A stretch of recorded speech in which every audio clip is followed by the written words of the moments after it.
आइए अब हम कुछ एकादशी की बात आपसे करते हैं। गंगायां शुभ महात्म्यम विष्णु पूजा फलम तथा अन्नदानस्य महात्म्यम जलदानस्य च उत्तमम। इस श्लोक का अर्थ है, सुनो माता बोलेंगे नहीं, आपसे मेरी प्रार्थना है।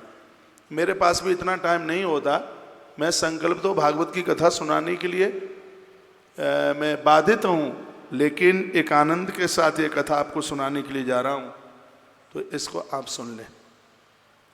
इस श्लोक का अर्थ है कि गंगा नहाने से जितना फल प्राप्त होता है, विष्णु पूजा फलम तथा, भगवान विष्णु की पूजा करने से जितना फल प्राप्त होता है, अन्नदान करने से जितना फल प्राप्त होता है, जलदान करने से जितना फल प्राप्त होता है, विप्रपादौदकश्यापि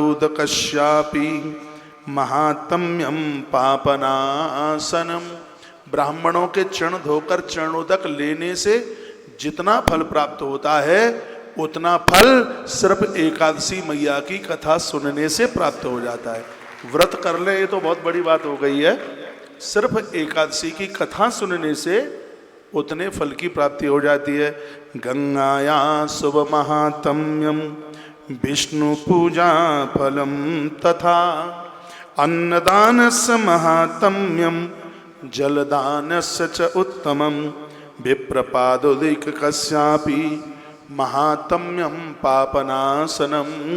इसमें वर्णन है कि गंगा को दर्शन करने से, स्नान करने से, विष्णु भगवान की पूजा करने से, अन्नदान करने से, जल का दान करने से और ब्राह्मण के चरण छूने से महापातक समाप्त हो जाते हैं। बहुत बड़े से बड़ा पाप है वो समाप्त हो जाता है।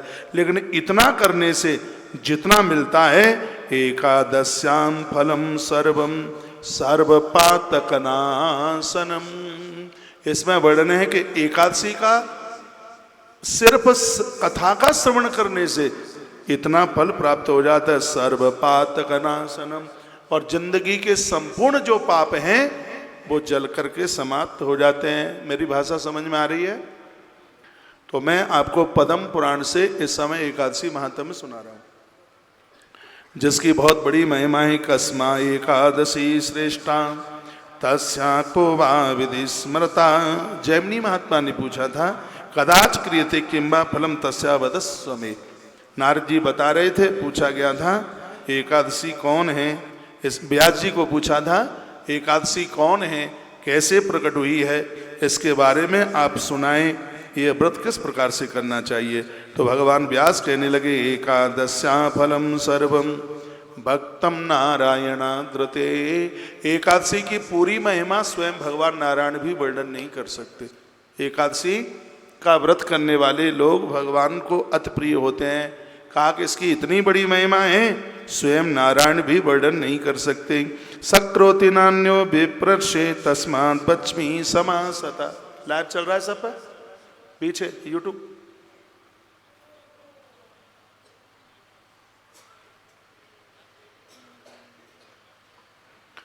सक्रोति नान्यो विप्रर्षे तस्मात् विश्वे समाहिता। एक बार भगवान नारायण ने, व्यास जी कहते हैं, देवराज इंद्र को इसकी महिमा सुनाई, महात्म्य सुनाया।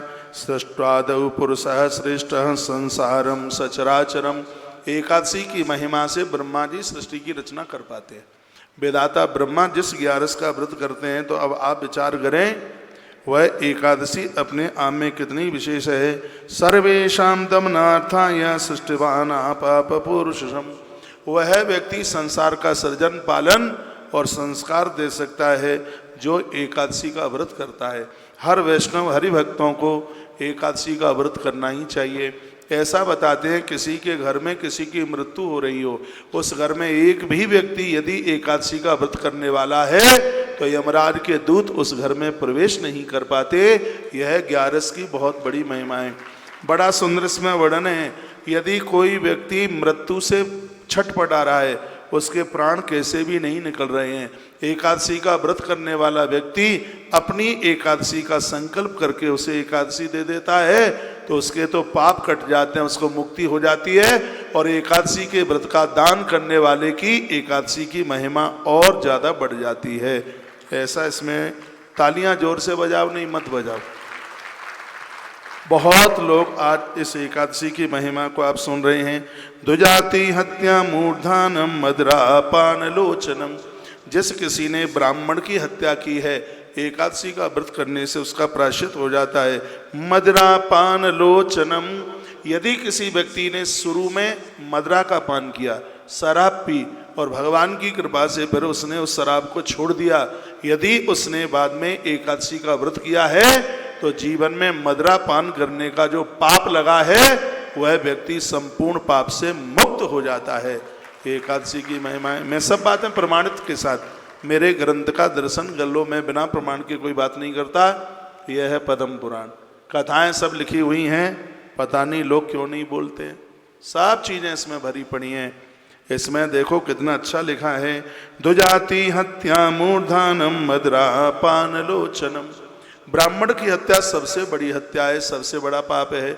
यदि धोखे में ब्रह्म हत्या हो गई है तो एकादशी उसका भी प्रायश्चित कर देती है। फिर का मदरा पान लोचनम, जिसने मदरा पान की है, इसमें तो लिखा है कि यदि शराब पीने वाले को देख लिया भी जावे तो उस व्यक्ति का मुंह देखने से पाप लगता है। पाप लोचन, लोचन आंख को कहते हैं। नेत्र पापी को देख ले, शराबी को देख ले तो पाप लगता है, पुण्य क्षीण होते हैं उससे। इसमें वर्णन है, यदि कोई व्यक्ति एकादशी का व्रत करता है तो उसने अपराधी को देख लिया है तो उसको देखने का उसको पाप नहीं लगता, उसके पुण्य क्षीण नहीं होते। यह 11 की बहुत बड़ी महिमा है। मैं एकादशी का व्रत इसलिए करता हूं क्योंकि मेरे सामने दुनिया भर के शराबी आते हैं। हाँ, नहीं तो सगरा पुण्य ही समाप्त हो जाएगा। यहाँ बड़ा अच्छा लिखा है, जो एकादशी का व्रत करता है उसकी आंखों के सामने यदि अपराधी आ जाए तो एकादशी की महिमाएं ही है कि उस व्यक्ति का पुण्य क्षीण नहीं होता। इसलिए बात आ रही है समझ में। इसलिए एकादशी का व्रत सबको करना चाहिए। आज निर्जल एकादशी है, आज से आप आरंभ कर दें और करते रहें। 3 साल करो और 11 साल कर लो, जब तक अधिक मास ना पड़ जाए एकादशी में तब तक करते रहिए। एक बार उसका उद्यापन कर दें फिर जीवन भर करते रहें, दोबारा उद्यापन करने की जरूरत नहीं पड़ती। धरती पर बड़े बड़े व्रत हैं, एकादशी के व्रत से बड़ा कोई व्रत नहीं है। एकादशी मैया इसी बद्रीनाथ में प्रकट हुई है। गुफा यहाँ से बहुत ज़्यादा दूर है, पैदल चलने के लिए रास्ता बिल्कुल उबड़ खाबड़ है और यहाँ सरकार ने रास्ते को बंद भी कर रखा है क्योंकि वहाँ हिंसक जीव जंतु ज़्यादा रहते हैं, यहाँ से दूर है। बाहर जब आप जोशी मठ के रास्ते में यहाँ से निकलेंगे तो इधर से बाएं हाथ पर बोर्ड लगा है, उस पर लिखा है एकादशी माता की गुफा। यहाँ से बियाबान जंगल में वो स्थान दूर पड़ता है। बड़े आनंद की बात है कि हम ऐसी जगह पर बैठे हैं जहाँ माता एकादशी प्रकट हुई है। तो एकादशी मैया की ये जन्मभूमि है। कृष्ण की जन्मभूमि में जन्माष्टमी, राम की जन्मभूमि में आप रामनवमी मनाते हैं, तो एकादशी मैया की जन्मभूमि में 11 की कथा सुन रहे हैं, तो कितनी बड़ी बात है। कोई भी बीच में ये चढ़ाव तरी करने के लिए बिल्कुल भी नहीं आवेगा, ठीक है। जब कथा पूरी हो जावे तब बंदन प्रणाम कर लेना और अभी अपनी अपनी जगह पर बैठकर कथा सुन लीजिएगा। बोलो भक्त वत्सल भगवान की, हनुमंत बलवंत महाराज की जय। जय श्री राधे जय जय। मैं थोड़ा मोबाइल में इनके मैसेज भी पढ़ता रहता हूँ, पता नहीं कब कौन सा अर्जेंट मैसेज कोई ऐसा आ जाए। एक मैसेज में लिखा है, मेरी एकादशी को 11 साल पूरे हो गए हैं। बहुत बड़ी बात हो गई है। मेरी एकादशी को लगभग 37-38 साल पूरे हो रहे हैं। हाँ, ज़्यादा ही हो गया होगा। मैंने लगभग 8.5 वर्ष की उम्र से एकादशी का व्रत किया है, तो 47 में से 8.5 निकाल दो, लगभग 39 वर्ष मेरी एकादशी को पूरा होने को जा रहा है। 38-39 साल पूरा होने को जा रहा है। बहुत बड़ी बात हो गई है। और आनंद की बात यह है कि जब से एकादशी का व्रत किया है तब से एकादशी के दिन अन्न नहीं खाया, भूल करके भी नहीं खाया। भगवान ने बड़ी कृपा करी है। ये मौका सौभाग्य आप सबको मिले। अपने बच्चों से भी 11 शुरू कराओ। ध्रुव जी महाराज एकादशी करते थे, प्रहलाद जी की माँ कयाधु एकादशी का व्रत करती थी और स्वयं माता पार्वती जगदम्बा एकादशी का व्रत करती है। ब्रह्मा जी एकादशी का व्रत करते हैं, स्वयं भगवान विष्णु और माता लक्ष्मी ये 11 का व्रत करते हैं। तो कोई तो बात होगी, जब ये एकादशी का व्रत करते हैं तो इस 11 की बहुत बड़ी महिमा है। तो ऐसा वर्णन है, ग्रंथों में वर्णन है, निर्जला एकादशी की इतनी बड़ी महिमा है, यदि इसमें कोई पानी तक ना पिए तो उसको पूरी 26 एकादशी का व्रत करने का पुण्य तत्काल प्राप्त हो जाता है। इतनी बड़ी ये महिमा है इसकी। और सुनिए इस एकादशी के बारे में क्या कहा है। लिखा है, स्त्री हत्या नासिकम चैव गो हत्या दोषबाहुकम न्यासपहरण ग्रीवम भ्रूढ़ हत्या गलम तथा। इस देखना बगल में, माता जी सोना मत बिल्कुल भी, आंख खोल के कथा सुनो। मैं नहीं कह रहा हूँ आप समाधि में सुने, मैं देखता रहूँगा आपकी आंख खुली है, आप सोइएगा मत। स्त्री हत्या, यदि किसी से नारी की हत्या हो गई है, एकादशी का व्रत करने से उसका प्रायश्चित हो जाता है। गौ हत्या, अनजान में किसी प्रकार से गौ हत्या, जैसे रास्ते में गाड़ी से चल रहे हैं, गैया टकराई, मौत हो गई, और किसी कारणवश उसका प्रायश्चित ये एकादशी है। न्यास पहरण ग्रीवम भ्रूढ़ हत्या गलम, तथा जान में या अनजान में गर्भ में बच्चों की मृत्यु हो गई है। और यह देवियां बहुत अपराध कर बैठती हैं, इतना पाप कर बैठती हैं, पाप नहीं है, पाप का बाप है गर्भ में संतान को समाप्त कर देना। जब ये पता लग जाता है कि पेट में बेटी है तो ऐसा मर्डर, ऐसा कत्ल करती हैं, हे बाप रे बाप। मैंने कालका पुराण में इसके अपराध के बारे में पढ़ा है, थर थर रोम रोम कांपता है। मैं तो कहूँगा 108 बेटियां हो जाएं, स्वीकार कर लेना, लेकिन गर्भ में कभी बच्चों की कभी हत्या मत करना। ये बहुत बड़ा पाप है। अपनी बेटियों को, अपनी पुत्र वधुओं को ये बात जरूर बताना। यहाँ भगवान व्यास कहते हैं, हे जैमिनी, यदि किसी नारी ने गर्भ में बच्चों की हत्या कर डाली है, एकादशी के व्रत से वह भी पावन हो जाती है, पवित्र हो जाती है, पाप से उसे मुक्ति मिल जाती है। एकादशी की महिमा है। और क्या लिखा है, पर स्त्री गत भुक्ताग्रम सुहृदयी लोक बधूदरम। ऐसी स्त्री जो अपने पति को छोड़कर पराये पुरुष के साथ में जुड़ गई, ऐसा पुरुष अपनी गृहिणी को छोड़कर बाजारू स्त्री के साथ जुड़ गया और उससे जघन अपराध है, ये पाप नहीं है, पाप का बाप है। और वर्णन किया गया है, शरणापन्नहात्या विगता विदकंडिकम। अब ऐसा नहीं है कि ये एकादशी की कथा सुन करके पूरा पाप कर लें जानबूझ के और फिर एकादशी का व्रत कर लें तो मुक्त हो ही जाएंगे, ऐसा नहीं। अनजान में भगवान व्यास कहते हैं, हे जैमिनी, बहुत से तो पाप अनजान में, अनभिज्ञता में ही होते हैं, पता ही नहीं होता। यदि किसी से ऐसा हुआ है, किसी का कौमार धर्म नष्ट हुआ, किसी का नारी धर्म नष्ट हुआ, यदि वह एकादशी का व्रत कर लेते हैं तो वह इन पापों से मुक्त हो जाते हैं।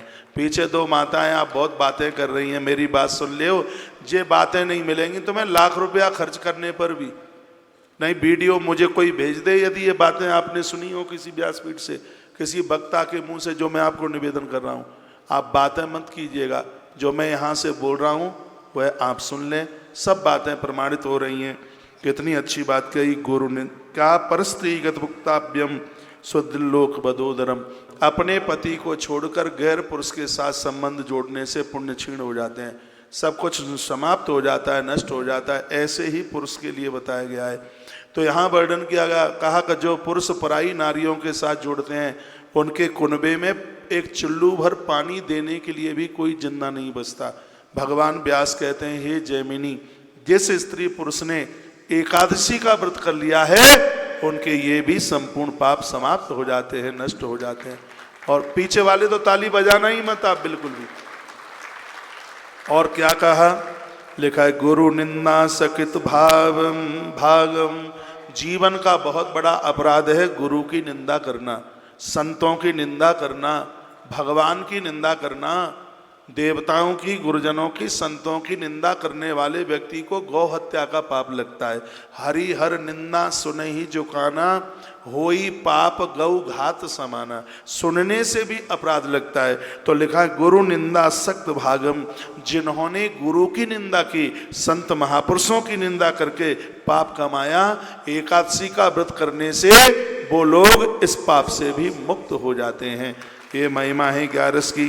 कन्या विक्रय सेफसम, बेटी के यहाँ का भोजन कर लिया, बेटी के यहाँ का कोई सामान आया, बेटी के यहाँ से और भी किसी भी प्रकार का, या पैसा लेकर के बेटी का विवाह कर दिया, तो ये बहुत बड़ा अपराध है। हमने पूर्व में बोला है बेटी के यहाँ का खाया नहीं जाता, बेटी के यहाँ से कुछ लिया नहीं जाता। कभी भी ये सोचकर बड़े घर में बेटी को मन देना कि वहाँ से हमें ऋण मिलता रहे, हमें कर्जा मिलता रहे, नहीं, वहाँ का नहीं लिया जाता, जामाता से दामाद से नहीं लिया जाता। तो इसमें वर्णन है पैसा लेकर कन्या का विवाह किया, या कन्या के यहाँ से कोई सामान कोई वस्तु उसने उसको खाने पीने की चीज़ें उसको खा लिया, तो वर्णन है ये महापातक है। और इतना बड़ा पाप भी एकादशी का व्रत करने से जीव उससे मुक्त हो जाता है। आनंद हो रहा है। ये तो कथा मैं आपको 10 घंटा सुना दूं, लेकिन मुझे तो भागवत की कथा आपको सुनानी है। हाँ, ये कथा ऐसी है आपको प्यास नहीं लगेगी जब तक कथा चलती रहेगी, आप पानी के बारे में ही भूल जाएंगे। ऐसी कथाएं एकादशी मैया की। हम और आप बड़े बड़भाग्य भाग्यशाली हैं, बद्रीनाथ भगवान की दिव्य भूमि पर बैठकर एकादशी मैया की जन्मभूमि से हम इस कथा को सुन रहे हैं। विश्वासघात कथनम पायुम प्रीति बदातिकम, यदि किसी व्यक्ति ने किसी के साथ विश्वासघात कर दिया तो उससे बहुत बड़ा पाप लगता है। तो इतना बड़ा अपराध भी एकादशी का व्रत करने से समाप्त हो जाता है। और ये काम कभी होना कि किसी को जहर दे करके मार दें, किसी ने पैसा रखा, धरोहर रख दी और फिर उसको कभी वापस नहीं दिया, ये सब विश्वासघात में आता है। ये बहुत बड़ा अपराध है। इतना बड़ा अपराध, ये पाप क्या है? पाप का बाप है। भगवान व्यास कहते हैं, हे जैमिनी, अनजान में होने वाली यह गलती भी एकादशी के व्रत से, एकादशी की कथा सुनने से ये पाप समाप्त हो जाता है, खत्म हो जाता है। फिर का उपपातक रोमाणम महाकार्यम भयंकरम, बताया गया ये इतने बड़े पाप हैं कि देह में जितने रोम हैं उतने वर्षों तक नरक भोगना पड़ता है। जिन जिन पापों का वर्णन किया है, भगवान व्यास कहते हैं, जैमिनी, जिन जिन पापों का मैं वर्णन कर रहा हूं ये इतने बड़े पाप हैं कि शरीर में जितने रोम हैं उतने वर्षों तक नरक यातना भोगनी पड़ती है। लेकिन ये भगवान नारायण ने, हे जैमिनी, इतनी बड़ी कृपा अपने जीवों के ऊपर की है कि धरती पर एकादशी माँ को प्रकट करके जीव के कल्याण के लिए भगवान ने यह कृपा कर दी। माता एकादशी कलकाल में जीव के संपूर्ण पापों को समाप्त कर देती है। आप मेरी बहुत बातों का विश्वास करते हैं, ये भी विश्वास कर लें कि आप अपने जीवन काल में एकादशी का व्रत जरूर करना। भले ही आप 1 वर्ष करें, 3 वर्ष करें, जितना बने उतना करें, 11 का व्रत जरूर करना। क्योंकि अनजान में इतने अपराध हो जाते हैं जिनकी हमें जानकारी भी नहीं होती। और ये बिल्कुल सत्य है, जो एकादशी का व्रत करके मौत को प्राप्त होता है, नारायण भवनम गच्छति, वह व्यक्ति परमात्मा के घर के लिए ही प्रस्थान करता है, उसे यमराज के यहाँ जाने की जरूरत नहीं पड़ती। फिर कहा गया है कि उपपात करोमाणम महाकार्यम भयंकरम, कृष्ण वर्ण पिंगनेत्रम स्वास्थ्यान्यतस्त दुखदम तम दृष्टा पाप पुरुषम मत्युग्रम या पुरुषोत्तमम सदीह निश्चितयामा स प्रज्ञा क्लेश हर प्रभु। कहा कि विश्वास के वाक्य को कह देना ही आहा कमाल की बात है।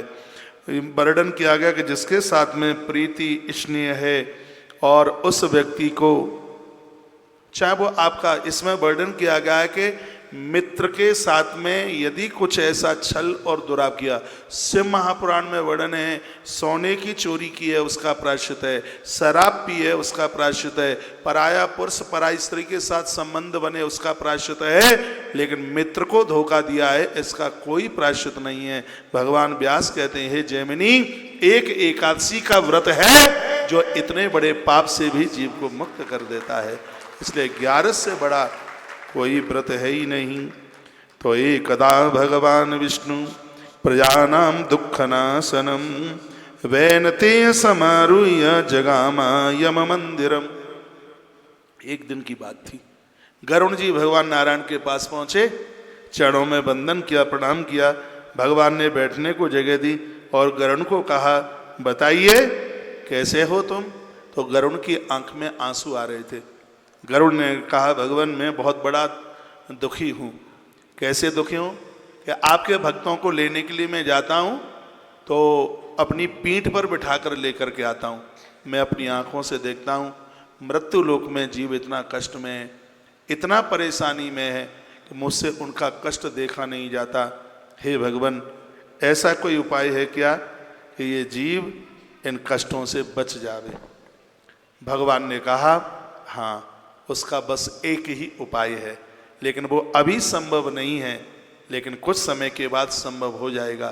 तो पूछा वो कैसे? भगवान नारायण ने कहा कि मृत्यु लोक में एक मुर नाम का दैत्य प्रकट हुआ है और उसने लोगों को बड़ा परेशान किया है। देवता भी उससे बहुत ज़्यादा परेशान हैं। अभी कुछ समय पहले कैलाश पर एक मंत्रणा हुई थी। हे गरुण, मैं भी उस मंत्रणा में गया था, तो वहाँ ये बात रखी गई थी कि मुर नाम के दैत्य का कैसे वध किया जाए जिससे देवता ठीक से जीवन जी सकें। तो वहाँ भगवान शंकर ने मुझे आदेश दिया है कि तुम उस निशाचर को वध करो। तो मैं तैयारी कर रहा हूँ, मैं मृत्यु लोक में पहुँचूंगा, मुर नाम के दैत्य के साथ मेरा युद्ध होगा, लेकिन मेरे लिए उस दैत्य को जीतना बड़ा मुश्किल होगा। मेरी देह से एक देवी प्रकट होगी, उसका नाम होगा एकादशी। उसके माध्यम से मैं उस दैत्य को जीतूंगा।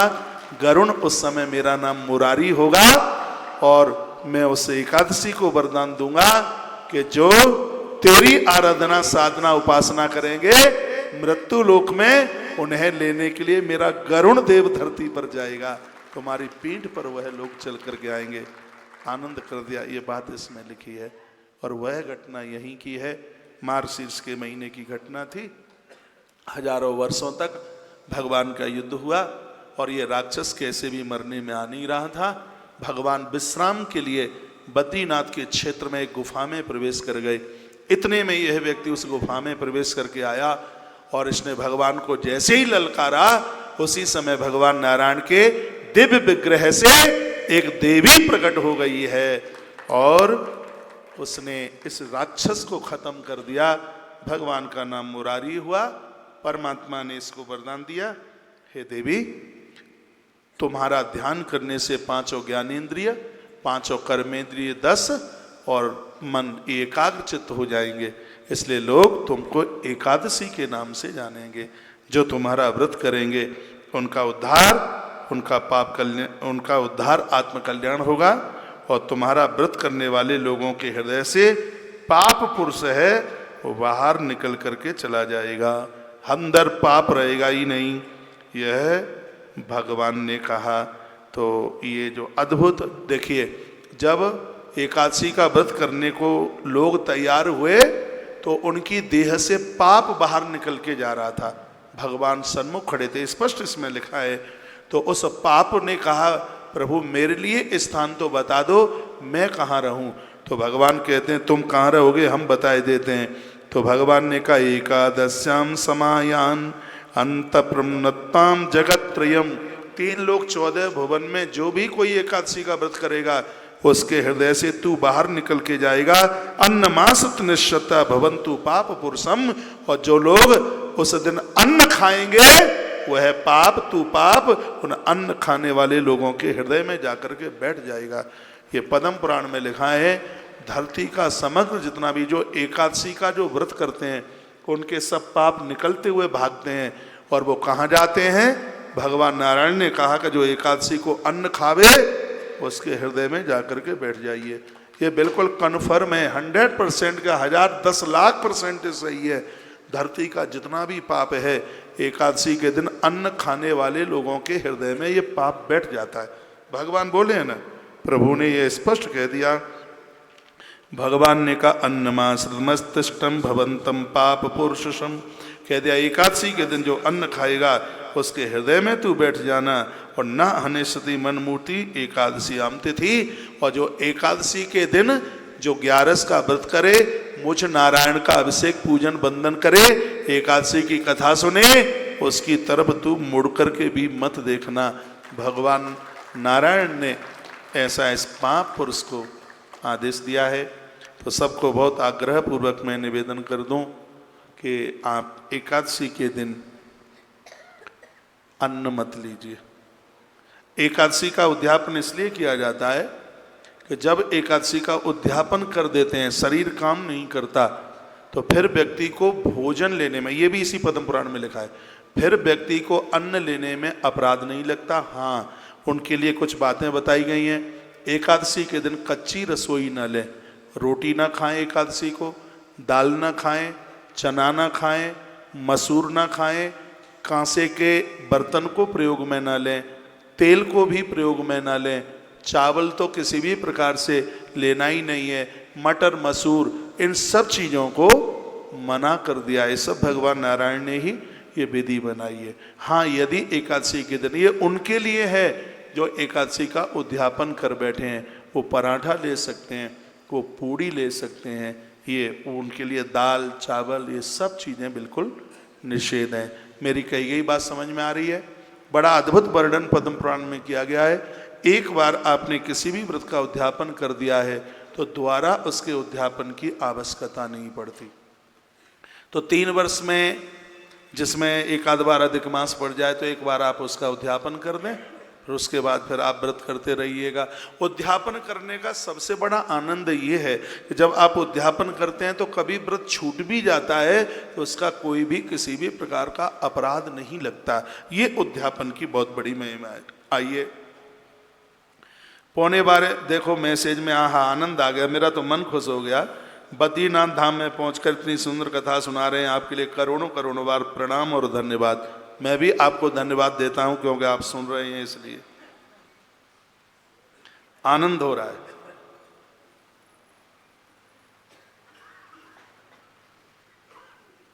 बोलो बांके बिहारी लाल की, एकादशी मैया की जय जय श्री राधे, जय जय श्री राधे, जय जय श्री राधे। आइए कुछ हम एकादशी महात्म्य और 26 एकादशियों की कथा आपको फटाफट से सुना दूं। नारद जी ने पूछा महादेव जी को, अरे महादेव एकादशी का महात्म्य सुना रहे। नारद जी और महादेव के बीच की चर्चा है। नारद जी ने पूछा, हे महादेव जी, आप महाद्वादशी एकादशी के व्रत को महाद्वादशी व्रत के नाम से जाना जाता है, और पूर्व में मैंने बहुत बार बोला है, वह एकादशी इतनी प्रभावशाली हो जाती है जैसे एकादशी में द्वादशी आकर के लग जाए। हमने और आपने जो आज निर्जला एकादशी की है, इसमें द्वादशी आकर के लग रही है, इसलिए एकादशी बहुत श्रेष्ठ है अपने आप में। आपसे बन जाए तो 3:25 से पहले आप अपना पारण कर लेना।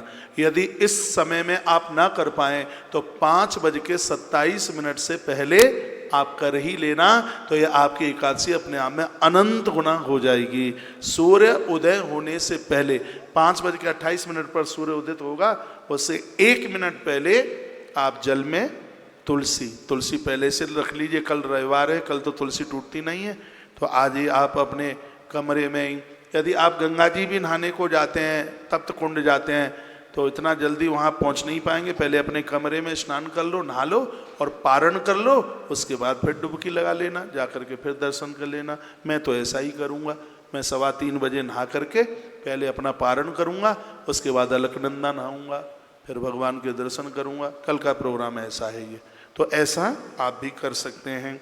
मैं आपको कंफ्यूज नहीं करूँगा किसी भी प्रकार से, क्योंकि मेरे ऊपर लोगों ने भरोसा किया है।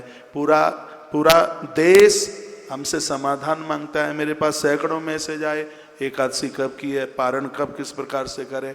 तो मैं सुबह से तो ये सब मैंने मैसेज पर सबको ये जवाब दिए हैं।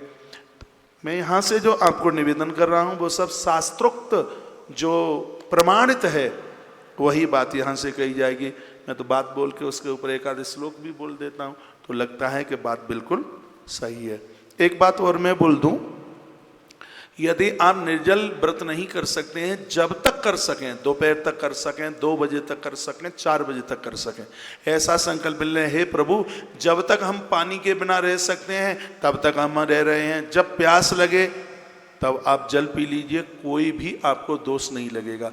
पानी छोड़ने में थोड़ा ब्लड प्रेशर नीचे के लिए जाता है, दिक्कत होती है, पानी न पिए। तो इसमें रात्रि को जब आप जल लेते हैं तो उसमें नींबू डाल लें, उसमें नमक न डालें।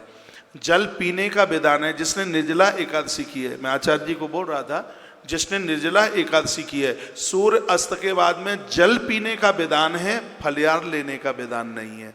हाँ, यदि आप फलियार पानी दिन में ले लेते हैं तो निर्जला एकादशी खंडित नहीं होती, उसका एक एकादशी का ही फल मिलता है। यदि आपने जल फलियार कुछ भी नहीं लिया है और सूर्य अस्त के बाद में आपने जल ले लिया तो आपको 24 एकादशी का फल मिल जाता है, और दूसरे दिन भोर में यदि आपने जल लिया है तो आपको पूरी 26 एकादशी का फल प्राप्त होता है। शरीर जैसे काम करे वैसे कर लेना। मैंने आज एक वीडियो में डाला है, प्यास लगे तो होठों पर गीला कपड़ा फेरते रहना और एक सूती कपड़ा सिर के ऊपर बांध लेना, बिल्कुल भी प्यास नहीं लगेगी। कम बोलें, ज़्यादा बोलने से प्यास लगती है। मौन रहें, बिल्कुल भी प्यास नहीं लगेगी। बाहर धूप में ना निकलें। अब आप तो ठंड में बैठे हैं, मैं बाहर के लोगों को बोल रहा हूँ, बाहर आप धूप में ना निकलें, क्योंकि धूप में निकलने से भी प्यास लगती है। मुझे पूछा जा रहा है क्या पूजा से पहले पारण किया जाता है? अरे पारण पूजा से पहले ही किया जाता है, बाद में पूजा कर लेना, पहले अपना पारण कर लेना। बोलिए बांके बिहारी लाल की, श्री हनुमंत बलवंत महाराज की जय। जय श्री राधे श्याम।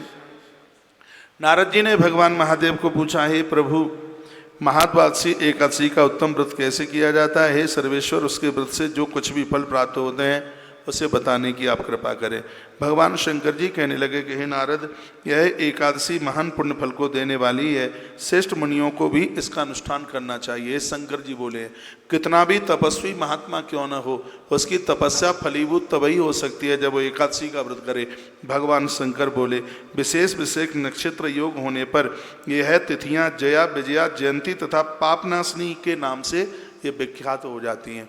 कुछ ऐसे मुहूर्त हैं जहाँ तिथियों को जया और विजया और जयंती और पापनाशिनी, उसको ये रूप दिया गया है, और इस योग में आकर के एकादशी पड़ जाती है तो वह एकादशी 100 जन्मों के पापों को जला करके राख कर देती है। ऐसा ही भगवान महादेव बोले, सभी पापों का वह एकादशी नाश कर देती है। इनका व्रत अवश्य, इस एकादशी का व्रत जरूर करना चाहिए। हे नारद, महीने में 2 एकादशी पड़ती हैं, एक है कृष्ण पक्ष की, एक है शुक्ल पक्ष की, और व्रती को उस एकादशी का फल तभी प्राप्त होता है जब वह दोनों महीने की दोनों एकादशियों को करे। भगवान शंकर बोले, बहुत लोगों को जानकारी नहीं होती है, शुक्ल पक्ष की एकादशी कर लेते हैं, लेकिन भगवान महादेव ने कहा है कि महीने में पड़ने वाली दोनों ही एकादशी का व्रत होना चाहिए। जब शुक्ल पक्ष की एकादशी कभी पुनर्वसु नक्षत्र उस दिन पड़ जाए, ये वही पुनर्वसु है जिस नक्षत्र में राम जी का जन्म हुआ। इसमें वर्णन किया गया कि शुक्ल पक्ष में यदि एकादशी के दिन पुनर्वसु नक्षत्र पड़ जाए तो हे नारद, वह एकादशी अपने आप में बहुत उत्तम मानी जाती है और इसको जया का नाम दिया जाता है। उस एकादशी को जया एकादशी, 26 एकादशियों में एक जया एकादशी है। ये जया एकादशी कब पड़ती है? भगवान शंकर जी कहते हैं कि शुक्ल पक्ष में एकादशी के दिन जब पुनर्वसु नक्षत्र पड़ जाता है उस समय एकादशी जया एकादशी के नाम से कहलाई जाती है। उसका व्रत करके मनुष्य निश्चय ही संपूर्ण पापों से मुक्त हो जाता है। जब शुक्ल पक्ष की द्वादशी को श्रवण नक्षत्र हो तो वह उत्तम तिथि विजया एकादशी कहलाती है। जब श्रवण नक्षत्र पड़ जाता है तो ऑटोमेटिक एकादशी द्वादशी में मिली ही हुई होती है और उस एकादशी की अपने आप में बहुत बड़ी महिमा हो जाती है और वह विजया के नाम से ख्याति प्राप्त करती है। इसमें किया हुआ दान, एकादशी के दिन हे नारद किया गया दान और ब्राह्मण भोजन, देखो इसमें कितनी बड़ी बात कही है।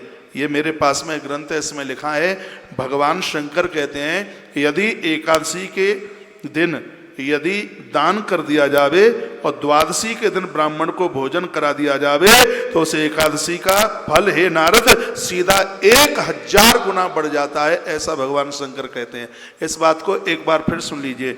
इसमें वर्णन है कि एकादशी का जो व्रत कर रहा है, यदि एकादशी के दिन किया उसने दान, द्वादशी के दिन जमाया भोजन ब्राह्मण को, तो उसे एकादशी का फल सहस्र गुना यानी 1000 गुना बढ़ जाता है। होम और उपवास तो सहस्र गुने से भी अधिक। इसमें वर्णन किया गया कि यदि द्वादशी को हवन और कर लिया जाए तो 1000 गुने का 1000 गुना और यानी 1000 में 1000 का गुणा करना कितना होगा? एक बार देखो मोबाइल में कितना होगा। इसमें भगवान शंकर कहते हैं द्वादशी के दिन यदि उस दिन होम हवन, ये मुझे अभी तक पता नहीं था, आज पता लग रहा है, मुझे मालूम नहीं था इस बात का। और भगवान की कृपा से कल प्रदोष के समय में कल यज्ञ पड़ रहा है। भगवान कहते हैं, शंकर जी कहते हैं कि द्वादशी के दिन जिस समय एकादशी का जिस दिन पारण होता है उस दिन यदि उसमें हवन यज्ञ और हो जाए तो 1000 का 1000 गुना उसका फल एकादशी का और प्राप्त हो जाता है। लाख के ऊपर चला जाएगा। हाँ हाँ 10 लाख। हाँ तो 1000 इंटू 1000, एक एकादशी का फल 10 लाख गुना अपने आप में हो जाता है। तो कितनी अद्भुत महिमा बता दी गई है। जब शुक्ल पक्ष की द्वादशी को रोहिणी नक्षत्र हो तो वह तिथि जयंती कहलाती है, वह सभी पापों को हरने वाली होती है। उस तिथि को पूजित होने पर भगवान गोविंद निश्चयी मनुष्य के सभी पापों को धो डालते हैं। जब कभी शुक्ल पक्ष को द्वादशी को भुक नक्षत्र आ जाए तो वह बहुत ज़्यादा महापुण्यमयी हो जाती है। उस समय उसको पाप नाशनी के नाम से जाना जाता है। जो 1 वर्ष तक प्रतिदिन एक प्रस्थ, देखो इसमें क्या बात कही गई है, जो 1 वर्ष तक हर एकादशी के दिन जो 1 वर्ष तक प्रतिदिन हाँ इसमें प्रतिदिन का लिखा है, जो 1 वर्ष तक प्रतिदिन एक प्रस्तिल दान करता है तथा जो केवल, देखो इसमें वर्णन किया गया है 1 वर्ष तक आप 1 सेर तिल का दान करेंगे, पूरा साल 365 दिन तिल का दान बहुत बड़ा दान है। 1 वर्ष तक यदि किसी ने तिल का दान किया है और उसने उस पुण्य को जितना प्राप्त किया है उतना ही फल व्यक्ति सिर्फ एक एकादशी करने से उतने फल की प्राप्ति कर लेता है। अभी स्वयं भगवान शंकर इस एकादशी की महिमा बताते हैं। कहा कि उस तिथि को पूजित होने पर संसार के स्वामी सर्वेश्वर श्री हरि संतुष्ट हो जाते हैं। जो एकादशी का व्रत करता है 24 घंटे में भगवान नारायण किसी न किसी रूप से अपने एकादशी का व्रत करने वाले भक्त को आके दर्शन दे ही देते हैं। ये भगवान शंकर बोल रहे हैं। ये बात फिर रिपीट कर रहा हूँ। भगवान शंकर कहते हैं, नारद, यदि किसी ने एकादशी का व्रत किया है, परमात्मा 24 घंटे में किसी न किसी रूप से नारायण उस अपने भक्त को दर्शन आकर के दे ही देते हैं। भगवान उनके ऊपर अति संतुष्ट होते हैं। सगर का पुत्र था ककुत्स, नहुस, राजा गाधी, इन लोगों ने एकादशी का व्रत करके बहुत कुछ प्राप्त किया। श्री विश्वामित्र जी तो ब्राह्मण बन गए एकादशी मैया की कृपा से। व्यक्ति को कायिक और वाचिक और मानसिक पापों से मुक्ति के लिए, हे नारद, शंकर जी कहते हैं कि व्यक्ति को 11 का एकादशी का व्रत करना ही चाहिए। एकादशी का व्रत संपूर्ण पापों को समाप्त करने वाला होता है। एकादशी के दिन स्नान, दान, जप, होम, स्वाध्याय और देव पूजा, ये लिख लें आप, यदि आप लिख ही रहे हैं तो। एकादशी के दिन स्नान, दान, जप, होम और स्वाध्याय और देवताओं का पूजन, ये बहुत ज़्यादा फलदायी होता है और इसकी महिमा हजारों हजारों गुना बढ़ जाती है। युधिष्ठिर ने भगवान श्री कृष्ण को जब पूछा था तो भगवान ने कहा था, हे कुंती नंदन, हेमंत ऋतु में जब परम कल्याणमयी मार्गशीर्ष मास आवे तब उसके कृष्ण पक्ष की द्वादशी तिथि में यदि एकादशी पड़ जाती है तो वो बहुत ज़्यादा अति श्रेयस्कर होती है। लेकिन ये बहुत कम हो पाता है। जब एकादशी द्वादशी में पड़ जाए तो हे युधिष्ठिर, उसकी महिमा बहुत ज़्यादा हो जाती है। व्यक्ति को विधिपूर्वक एकादशी का व्रत, उद्यापन, पूजन ये करना चाहिए। दृढ़तापूर्वक उत्तम व्रत का पालन करने वाला शुद्ध चित्त स्त्री पुरुष दशमी को सदा एक ही बार भोजन ले, ये भगवान श्री कृष्ण कहते हैं। यदि 2 बार ले लेता है तो अपराध कुछ भी नहीं है, 1 बार लेगा तो एकादशी की महिमा बहुत ज़्यादा बढ़ जाएगी, ऐसा कृष्ण युधिष्ठिर को बता रहे हैं। दशमी की शाम को आप भोजन ले लेते हैं, अपराध बिल्कुल भी नहीं है। यदि दशमी की शाम को भोजन नहीं लिया है तो एकादशी की महिमा बहुत ज़्यादा बढ़ जाती है, ऐसा वर्णन किया गया है। ताली बजाना मन, नजर लग जाएगी आपको, बिल्कुल मेरे बांके बिहारी लाल नजर तो लग जाएगी। आनंद ले लो कथा का।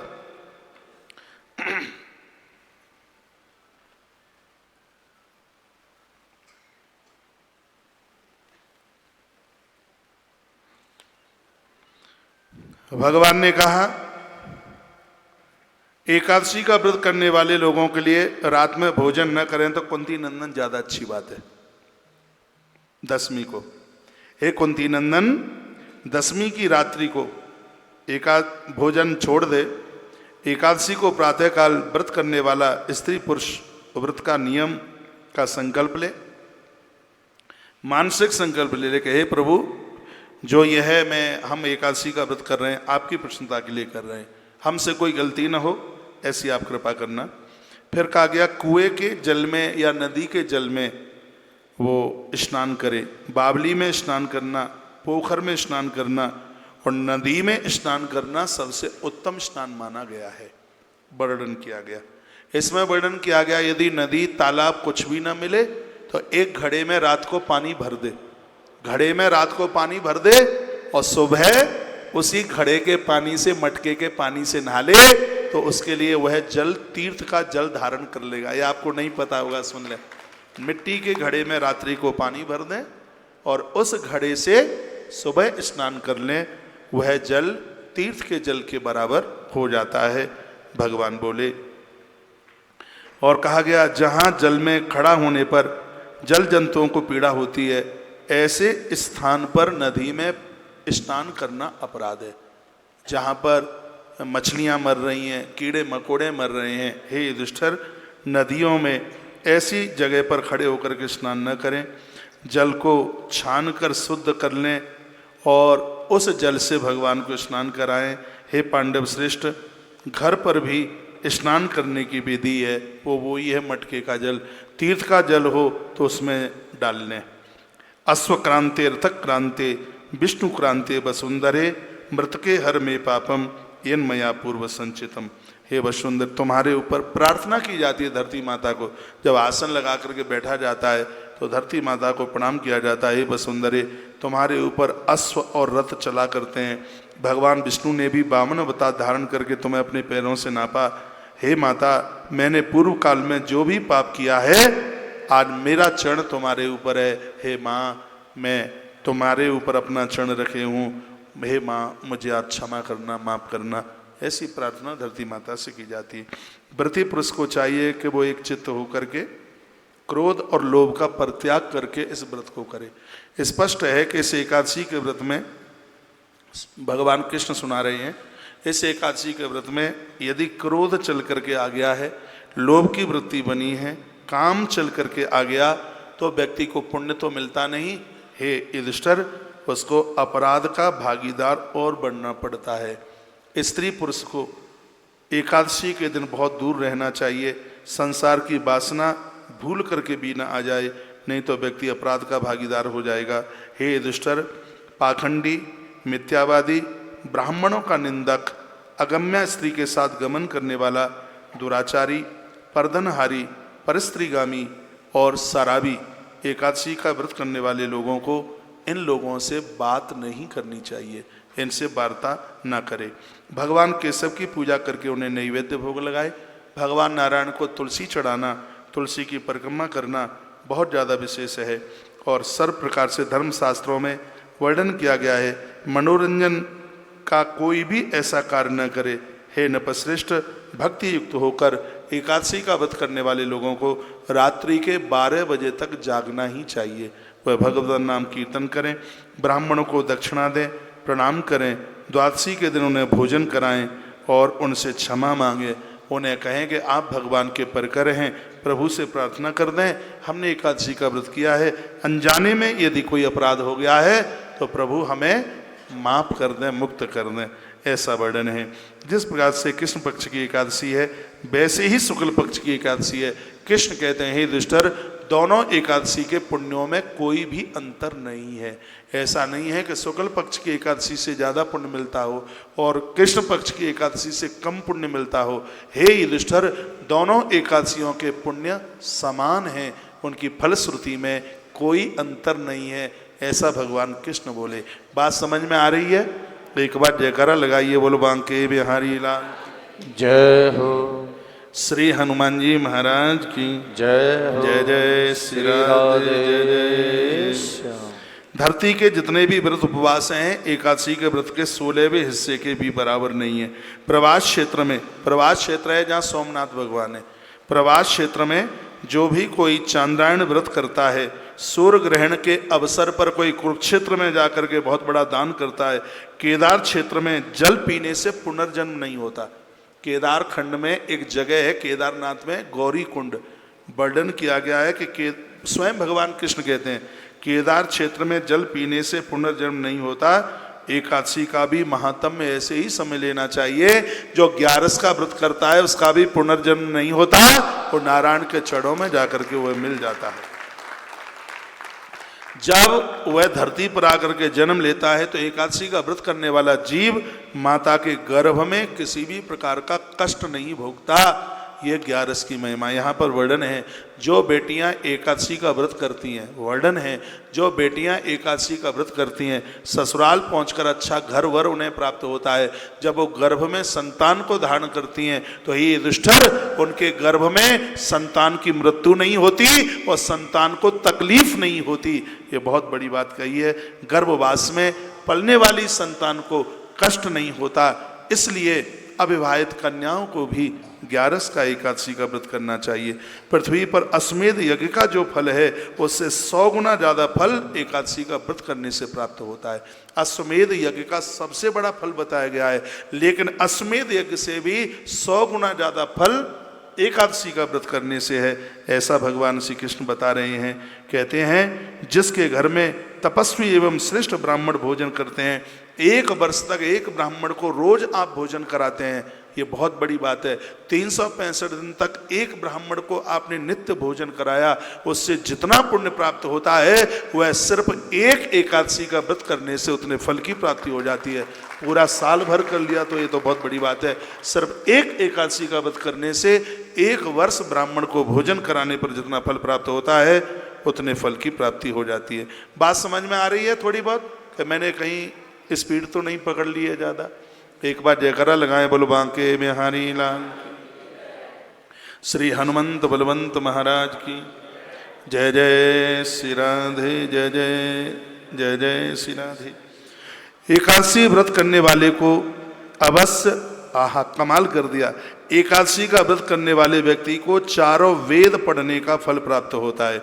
एकादशी का व्रत करने वाले व्यक्ति को ब्राह्मणों को गोदान, गैया का दान करने का फल प्राप्त होता है, इसमें वर्णन किया गया है। और इस प्रकार व्रती को ये संपूर्ण फल प्राप्त हो जाते हैं जो देवताओं के लिए भी दुर्लभ हैं। मृत्यु लोक में लोग 11 का व्रत करके उतना फल प्राप्त कर लेते हैं।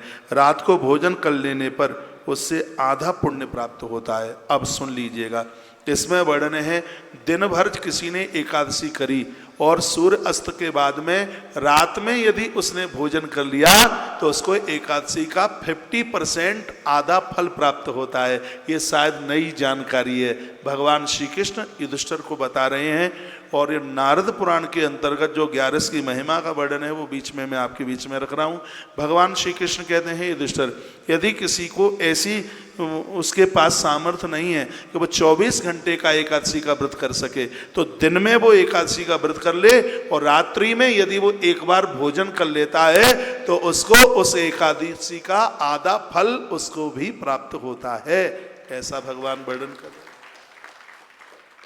तो ये भी भगवान ने बड़ी अच्छी सुविधा कर दी है। हाँ, दिन में व्रत कर लो, यदि नहीं बनता है तो सूर्य अस्त के बाद में, सूर्य अस्त के 24 मिनट के बाद, ये भी वर्णन है सूर्य अस्त के। आज भी यदि रात को आप जल लेते हैं, पानी लेते हैं, तो सूर्य अस्त जितने बजे हुए उसके 24 मिनट के तत्पश्चात में ही आप जल जब लें तो उसमें तुलसी पत्र डाल दें। और वैसे भी तो ऐसा भी विधान है इसमें, किसी को जल पिला करके पिए, किसी ब्राह्मण को पानी 1 गिलास जल पिला दो, उसके ऊपर कुछ दक्षिणा दे दो, उसको पिलाने के बाद कोई भी नहीं मिलता है गैया को जल पिला दीजिए, कोई नहीं मिलता कन्या को जल पिला दीजिए, किसी को पानी पिलाने के बाद में, और बिल्कुल भी कोई नहीं मिलता है तो भगवान को जल का भोग लगा करके उसमें थोड़ी सी मीठा डाल दीजिए गिलास में। अब जैसे मान लिया जाए 3:25 पर आप सुबह अपना व्रत खोलेंगे तो उस समय तो कोई नहीं मिलेगा, किसको पानी पिलाएंगे, तो एक जल में थोड़ा सा मीठा डाल करके भगवान को भोग लगा दें, उसके बाद में आप जल पी लें। बड़े बड़े विधानों का वर्णन किया है। आनंद हो रहा है इस कथा को गाने में। वर्णन किया गया कि एकादशी का व्रत करने वालों को बड़ा पुण्य फल प्राप्त होता है और जो देवताओं के लिए भी अति दुर्लभ है।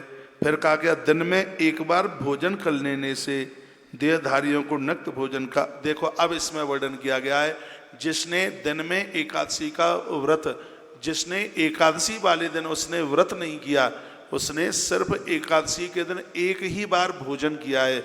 इसमें यह भी वर्णन है, एक बार जिसने भोजन, लेकिन भोजन में जो चीजें हैं जो मैंने आपको निवेदित की हैं वो चीजें इसमें बिल्कुल भी नहीं आवे। यहाँ पर ये उन लोगों के लिए वर्णन है जिन्होंने एकादशी का व्रत किया और उसके बाद में उन्होंने उद्यापन किया और उसके बाद वो एकादशी नहीं कर पाते हैं। उनके लिए एक बार भोजन की बात भगवान श्री कृष्ण ने कही, 2 बार नहीं, एक बार उनके लिए भोजन, ये यहाँ पर लिखा हुआ है। भगवान श्री कृष्ण इस बात के लिए बोल रहे हैं, कहते हैं, भगवान कहते हैं कि उसको नक्त व्रत कहते हैं। एकादशी को उपवास नहीं करता व्यक्ति तो उसके लिए तीर्थ भी उतना प्रभाव नहीं उसको दिखा पाते। वर्णन किया है, हे पांडव श्रेष्ठ तुम इस व्रत का अनुष्ठान करो। हे कुंती नंदन यह व्रत बड़ा गोपनीय है एवं उत्तम व्रत है जिसका मैंने तुमसे वर्णन किया। हजारों यज्ञों का अनुष्ठान भी एकादशी व्रत की तुलना में कमजोर है, ऐसा भगवान बोले।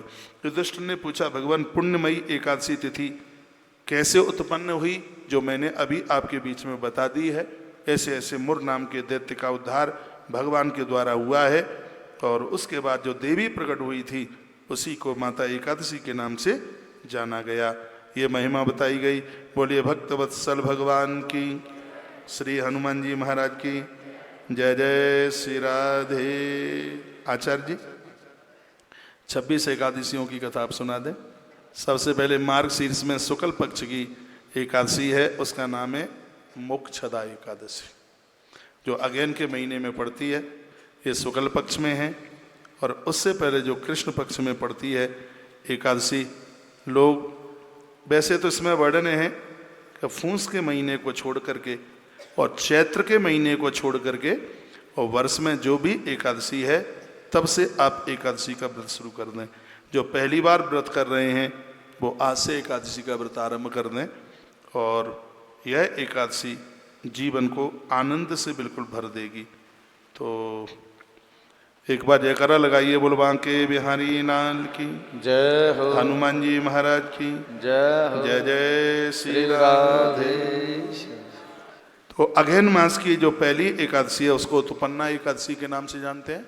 वो एकादशी है उत्पन्ना एकादशी, और जो उत्पन्ना एकादशी से व्रत करते हैं तो उसकी बड़ी महिमा का वर्णन किया गया है।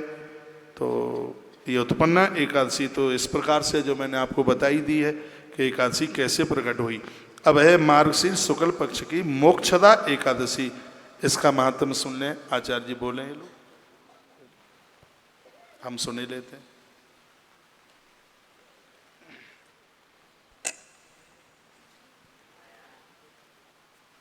तुम टाइम ज़्यादा तो नहीं लगा लोगे? लाओ तुम फटाफट मुझे, तुमको कथा का टाइम हो जाएगा, 1 बज जाएगा। है क्या तुम बीच में प्रवचन शुरू कर दोगे?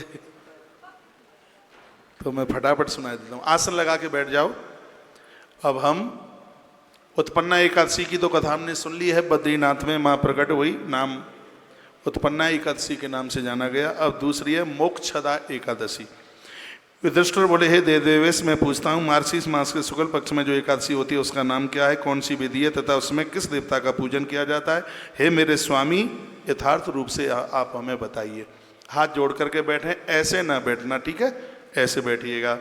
तो भगवान श्री कृष्ण ने कहा, नृपश्रेष्ठ मार्गशीर्ष के कृष्ण पक्ष में उत्पन्ना एकादशी जो मैंने आपको सुना दिया है, और शुक्ल पक्ष की एकादशी का वर्णन करता हूँ जिसके श्रवण मात्र से वाजपेयी यज्ञ का फल प्राप्त होता है। व्रत कर लेना तो युधिष्ठिर बहुत बड़ी बात है। जो सिर्फ मोक्षदा एकादशी की कथा सुन लेते हैं उनको वाजपेयी यज्ञ करने का फल प्राप्त होता है। इसका नाम है मोक्षदा एकादशी, जो संपूर्ण पापों का अपहरण करने वाली है। हे राजन, उस दिन यत्न पूर्वक तुलसी की मंजरी, बहुत समझने लायक बात है, मोक्षदा एकादशी के दिन तुलसी की मंजरी, धूप दीप आदि से भगवान दामोदर यानी गोविंद कृष्ण की पूजा की जाती है। पूर्वोक्त विधि से ही जो दशमी के दिन अन्न छोड़ने की बात कही गई है, ये नियम वही है। मोक्षा एकादशी बड़े बड़े महापातकों को नाश कर देती है। इसमें यदि रात्रि को आधी रात तक जागरण किया जाए, नृत्य गीत स्तुति की जाए, भगवान अति प्रसन्न होते हैं।